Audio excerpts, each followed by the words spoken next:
नमस्कार बंधुगण welcome to education point channel. तेज बंधुगण आपण फोन थे न्यू वैकेंसी नहीं आसी जोटा रही आम ओडिशा रही वैकेंसी जोटा कि केन्दुझर जिला रही वैकेंसी केउझर जिला रही वैकेंसी बहुत सारा teaching post and non teaching post रही।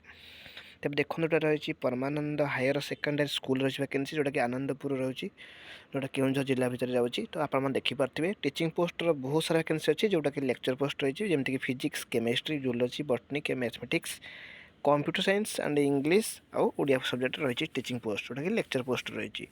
तो देखो ये सब पोस्ट रहा टीचिंग पोस्ट तापर देखिए नॉन टीचिंग पोस्ट। तो आपण मैंने गोटे कथा कह प्रथम जाऊँगी आपण मैंने बहुल मत देखुं लाइक करूना सेयार करूना सब्सक्राइब मत करूना। देखो आपंकर गोटे गोटे लाइक करने द्वारा सेयार करने द्वारा मतलब बहुत सारा मोटिवेट आउ एनकरेज मिलने सहित इनफर्मेशन इजिली समस्त पाखे पहुँची पार्टी कहीं वैकेंसी डिफरेंट डिफरेंट योग्यता अनुसार अच्छी जमीक आप देखिपे 10th लेवल वैकेंसी पाखु +2 +3 पीजी थे आप एलिजिबल हो पारे कहीं सब प्रकार वैकेंसी अच्छी। तो देखो नेक्स्ट देखो नॉन टीचिंग पोस्ट देखो जमी lab demonstrator DT operator marketing officer hostel career post अच्छी।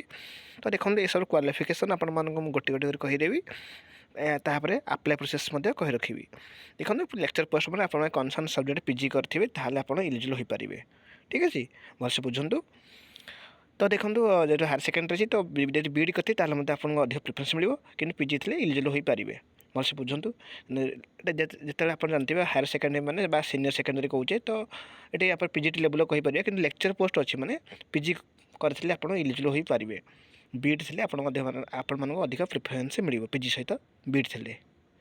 ठीक अच्छे भलसे बुझंतु पीजी सहित बीड थे आपको अधिक प्रिफरेन्स मिले।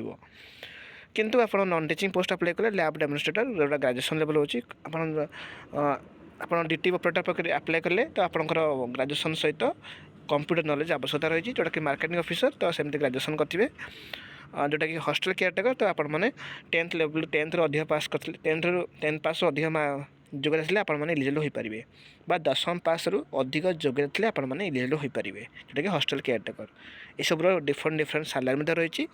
देखो आस देखा यार आप्लाय प्रोसेस कौन रही। तो आपण मानक कही जाऊँ आप्लाय प्रोसेस देखते मेंशन अच्छी से एड्रेस आपंकर रिज्यूमटा सेंड करेंगे।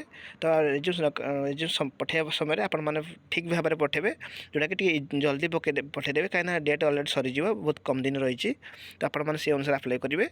ठीक अच्छे तो आपने बहुत मत देखुं लाइक करूना सेयार करूना सब्सक्राइब कर रखुँ। देखो आपंकर गोटे गोटे लाइक कर द्वारा सेयार कर द्वारा तो मत बहुत सारा मोटिवेट आउ एनकरेज मिलने सहित इनफर्मेशन इजिली समस्त पाखे पहुँची पारुची। तो आपण मैंने लाइक करूँ। Thank you for this watching.